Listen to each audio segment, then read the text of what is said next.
올 한 해 한국교회 연합을 위한 다각적 노력이 이어졌습니다.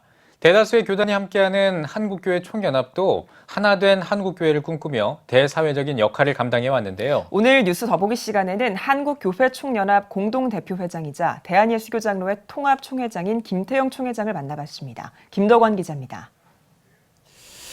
한국교회 총연합 대표회장으로 이번에 추대되셨습니다. 먼저 취임 소감부터 한 말씀 좀 해주시죠. 네. 우리 한교총이 과거의 이제 관행을 없애기 위해 가지고 규약을 새로 만들었습니다. 그 규약이라고 하는 것은 현직 총회장들을 중심으로 임원을 구성한다, 그 얘기입니다. 그러면서 이제 교단이 돌아가면서 대표회장과 상임회장을 하도록 규약을 했기 때문에 제가 뭐 어떤 선거를 나가거나 제가 무슨 정결을 발표된 것이 아니고 저희 교단 순서가 됐기 때문에 제가 맡게 됐습니다. 이제 뭐 금권 시비 이런 건 다 사라졌습니다. 네. 이 한국 교회 안에 굉장히 해야 할 일들, 과제들이 많은데 한교총의 역할은 뭐라고 생각하십니까? 한교총은 이제 공교회 연합입니다. 개교회가 못하는 일들을 예를 들어서 이단에 대처하는 것 공동으로 할 수밖에 없습니다. 그리고 한국 사회의 흐름이라고 하는 것이 반기독교 쪽으로 흐르는 것이 꽤나 많습니다. 네네. 이런 것에 대해서 뭐 몇몇 노회가 어떤 교단이 한다고 되는 것은 아니고 이제는 교회 연합이라고 하는 것은 선택이 아니고 필수가 됐습니다. 하나가 되어야만 공동 대응이 가능하다고 봅니다. 그런 일들, 남북 통일에 관계되는 것, 우리가 교회가 해야 될 수 있는 것, 이런 이제 이단에 관계되는 것, 그런 것에 대해서 한교총이 해야 되겠죠. 네. 이번에 문체부로부터 이 한교총이 법인인가를 받았습니다. 네. 어떤 의미가 있을까요? 네, 아직 그런 건 아니고요. 네. 지금 추진 중에 있습니다. 네. 추진 중에 있고요. 우리가 이미 교단의 거의 대부분의 교회들이 문체부에 등록된 교회와 교단입니다. 네. 그렇게 해서 지자체인 서울의 법인을 가지고 있는 것보다는 대다수의 교회가 이미 문체부에 등록되어 있기 때문에 문체부 법인을 가는 게 좋겠다. 그런 의미로 하고 그렇게 하면 뭐 대사회적이나 이런 것에 우리가 좀 원활한 활동을 할 수 있지 않겠느냐. 그런 생각을 가지고 한 것입니다. 네. 한교총에서 이제 공동대표회장으로 네, 한교총을 이끌어 나가신 데 있어서 네. 여러 가지 이제 계획들도 있으실 것 같은데 네. 그 중에 특별히 중점적으로 추진해 나가실 어떤 계획이나 사업이 있으신 말씀 좀 해주시죠. 네. 신문에 보면은 뭐 한교총이 최대로 나가는 것이 문체부 등록하는 거로 되어 있는데 그건 아니고요. 우리가 지금 해야 될 것은 근대 우리 대한민국의 건국부터 지금까지 기독교의 역사가 매우 강화되고 있습니다. 그래서 곳곳에 기독교 정신이 남아 있음에도 불구하고 이런 것에 대해서 역사 지우기는 있을 수 없는 것이다 라고 하는 차원에서 근대 기독교 문화유산을 등재를 하려고 합니다. 그리고 정부가 이것에 대해서 보존해 달라라고 하는 것을 지금 추진 중에 있습니다. 뿐 아니라 이제 다문화 가정이 많아졌습니다. 작년에도 다문화 가정 초청 합창제, 찬양제를 했습니다. 그것도 지속적으로 할 것이고 계속해서 이단에 대해서는 저희들이 경계하게 될 것이고요. 특별히 내년에 저희들이 해야 될 일 중에 하나는 3040 세대 목사님들, 차세대 한국교회를 이끌어갈 리더들을 발굴해서 100명 정도의 어떤 리더 모임을 하려고 계획하고 있습니다. 네. 앞서 언급을 해주셨는데 한국교회 연합활동 굉장히 중요하지 않습니까? 예, 한국교회 연합운동 어떤 방향으로 가야 된다고 생각하십니까? 일단은 이제 이단이 아니면은 우리가 서로 존중하는 자세, 그 교단의 사이즈의 크고 작음을 떠나서 인정해주고 동력 교단, 형제 교단으로서 우리가 존중해주는 자세가 연합의 기본이라고 봅니다. 그러면서 과거에는 대교단 중심으로 움직였던 것을 이제는 공교단 모든 교회가 함께 한 마음을 가지고 사회에 예를 들어서 우리가 법률적으로 대응하는 것, 한 노회, 한 교단이 할 수 없습니다. 국가가 혹은 정부가 이끌어가는 기독교의 가치와 다른 법률을 제정하려고 할 때 이런 교단이 한 마음이 되어서 공동 대응할 수밖에 없지 않겠습니까? 그런 일들을 우리가 하려고 합니다. 이제 지금까지 한교총에 대한 이야기를 해봤는데요. 네. 이제 대한예수교 장로회 통합총회 총회장으로서 총회 이야기를 좀 나눠보겠습니다. 104회 총회 주제가 말씀으로 새로워지는 교회로 알고 있습니다. 어떤 의미가 있을까요? 지금 한국교회가 침체됐다라고 하는 것은 쉽게 말해서 한국교회를 이끌어 나가는 목회자들에게 문제가 있다고 판단합니다. 그러면 목회자들은 왜 이탈했느냐? 그 근원을 찾으면 여러 가지가 있겠지만 가장 근본적인 것은 말씀에서 이탈되기 때문이다고 진단합니다. 그래서 우리가 다시 말씀을 붙잡고 다시 말씀으로 돌아가자. 다시 말씀에서 길을 찾자. 성경은 글이 아니고 길입니다. 성경 안에 길이 있으니까 그 길을 다시 한번 하나님 앞에 다시 찾자. 그래서 말씀이라고 하는 용어를 사용하게 됐고요. 그리고 새롭자라고 하는 것이죠. 새로워진다고 하는 것은 혁신을 의미하는 것인데 자기를 낮추고 그리고 기득권을 내려놓는 것이 혁신이라고 봅니다. 예, 판을 완전히 바꾸자고 하는 것은 아니고요. 우리가 좀 기득권을 내려놓고 관행과 제도와 헌법에서 기득권 요소들을 하나씩 좀 빼고 우리가 내려놓자. 그런 의미로 말씀과 혁신이라는 이 두 축으로 104회가 가려고 합니다. 지금 말씀하신 어떤 그런 총회 주제를 바탕으로 총회에서 어떤 특별한 계획을 갖고 있을까요? 네, 그래서 지금 이제 6번 동안 전국을 순회하면서 말씀으로 새롭게 하자고 하는 운동을 해서 목사님들 한 2,500명이 참석했습니다. 세미나가 이제 지난주에 끝이 났고요. 지금 이제 교단에서 규칙부라든지 법리부서에서 다루고 있는 일들은 우리가 기득권을 내려놓는 차원에서 저희 교단의 작년 총대 1,500명의 평균 연령이 62세였습니다. 그래서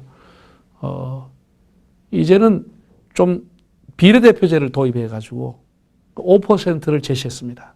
그럼 1,500명의 5%가 75명인데 그 75명을 신학생들도 포함시키고 30, 40 세대 젊은 목사님들, 선교사님들, 교목들, 군목들, 여성들 이런 분들을 포함해서 비례대표 75명을 동일한 총대권을 주려고 준비하고 있습니다.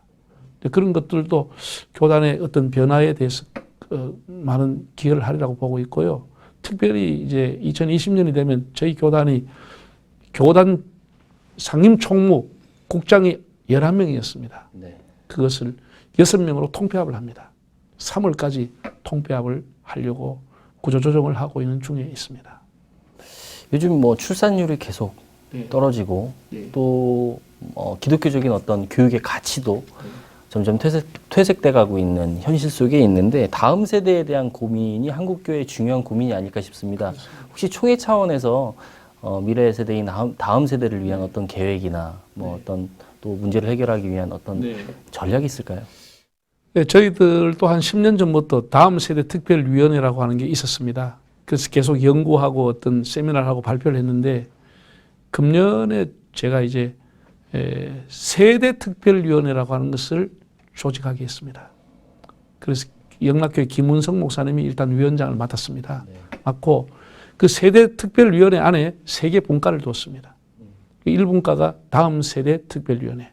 그건 이재훈 목사님 온누리교회 위원장을 맡으셨고 30, 40 세대 특별위원회를 만들었습니다. 소위 말해서 젊은이들 교회 안 나가는 가난교인이라고 하죠. 그분들에 대한 대책. 그래서 그것도 박봉수 목사님이라고 맡으셨고 장수시대가 됐습니다. 은퇴하신 이후에 이분들의 삶을 어떻게 돌봐줄까라고 하는 실버 세대 특별위원장은 김승학 목사님이 맡아서 이제 활발하게 연구하고 있습니다. 다음 세대는 우리가 학생들이 주일날 학생들이 168시간인데 일주일에 168시간 중에 1시간 내지 2시간 교회에 나와서 신앙을 계승하라. 믿음으로 자라라. 어려운 일이라고 봅니다. 결국은 가정과 교회가 연계될 수 있는 프로그램이 뭔가를 지금 저희들이 찾고 있고 교구도 그렇게 편성해 보면 어떨까라고 하는 것을 총회적인 차원에서 건면하고 있습니다. 네. 교구를 이제 전에는 지역별로 했는데 그러지 말고 학병 위주로 교구를 편성해 보자는 것입니다. 주일학교 1학년부터 3학년까지 한 교구, 4학년부터 6학년까지 한 교구, 또 중등부, 고등부 한 교구, 이런 식으로 저희 교회도 지금 준비하는 중에 있습니다. 그래서 학부형들이 서로 신앙을 공유하고 자녀와 함께 예배드리고 이런 것을 하면은 신앙 계승에 훨씬 더 효과적이다. 이렇게 저희들은 보고 있습니다. 예. 목사님 요즘 뭐 동성애나 네. 또 이단과 네. 같은 어떤 반성경적인 기류들이 굉장히 만연해 있습니다. 네. 이러한 어떤 사회적인 분위기에 대해서 총회 차원의 어떤 대응책이 있을까요? 저희가 사실은 동성애 문제를 몇 년 전부터 우리 교단도 아주 심각하게 생각을 하고 네. 헌법 시행 규정에다가 동성애자, 동성애를 지지하는 자, 그것은 신학대학에도 입학할 수 없게 했고 교회 직원이 될 수 없도록 헌법 시행 규정을 만들었습니다. 그만큼 저희들이 심각하게 보고 있고요. 이 반성경적인 흐름이죠. 반성경적인 흐름인데 이 공교단들이 연합해야 될 일이고 이번엔 NAP 독소조항이라든지 이런 것에 대해서 110만 명이 서명을 받았습니다. 한교총에서. 청와대에 이제 연말에 전달하고 그것이 정부 기관에 가고 21대 때는 새로운 국회가 되면 법을 제정하는 분들에게 저희들이 호소를 하고 전통적인 가정이 무너지고 있다. 전통적인 우리 사회의 모든 제도가 무너지고 있다. 제가 우리 지역의 국회의원한테도 얘기했습니다. 좀 진보적인 분이세요. 그분이. 그래서 제가 1대1로 만나서 일남 일녀가 있다고 하더라고요. 그러면 당신이 어느 날 아들이 아빠 며느리 될 사람이 왔습니다 하고 남자를 데려오면 어떻게 하겠냐. 엄마 사위 될 사람이 왔습니다 하고 딸이 다른 여자를 데려오면 당신이 받아주겠느냐. 제가 이렇게 물었더니 그분이 깜짝 놀라더라고요. 우리 이런 사회가 된다고 하면 가정이 무너져 버리는 것입니다. 그래서 우리는 전통적인 가정을 지키자. 너무 우리 예수 믿는 사람이 성경을 내세우지 말고 우리 전통적인 가정을 지켜야 될 거 아니냐. 그런 의미에서 우리가 가정을 지키자고 하는 차원에서 그런 운동은 지속적으로 해야 된다고 봅니다. 한교총 공동대표로서 또 교단 총회장으로서 앞으로 사역이 굉장히 많으실 것 같은데 한국교회 성도님들에게 당부의 말씀 또 기도 제목 있으면 좀 나눠주시죠. 우리가 이 성탄이 가까우면 세모입니다. 또 새해가 다가옵니다. 철새가 한번 날아왔다가 또 겨울을 날고 가듯이 성탄 철새가 됐습니다. 그 말의 의미는 한 해를 돌아보면서 늘 회개하고 후회하고 아쉬워하고 또 그런 마음이 지속적으로 오래 가는 것도 아니고 성탄절 또 한 기간은 또 철새처럼 지나가고 또 우리가 일상에 묻혀 살기가 쉬운데 새해에는 좀 더 우리가 하나님 말씀을 가까이 하고 목사님들이나 교회 지도자들부터 나이가 들면은 나이살이라고 하는 게 있습니다. 옷 사이즈가 점점 커지고 목 사이즈가 커집니다. 나이살만큼 욕심의 살이 점점 커지고 있습니다. 손톱, 발톱 긴 거, 머리카락 긴 거 눈에 보이기 때문에 자릅니다. 우리 욕심이 숲을 이루고 있지만 보이지 않기 때문에 그냥 두고 있습니다. 새해에는 신앙이 깊다고 하는 것, 목사가 된지 장로된지 연조가 깊다고 하는 것은 점점 마음을 비운 거라고 저는 생각합니다. 우리가 좀 더 욕심을 내려놓고 그렇게 살면은 굳이 사회의 빛과 소금이 되자고 외치지 않아도 가족이나 주변 사람들에게 아, 저 사람이 삶이 달라졌구나. 그것을 보여주지 않겠느냐. 그런 생각 가집니다.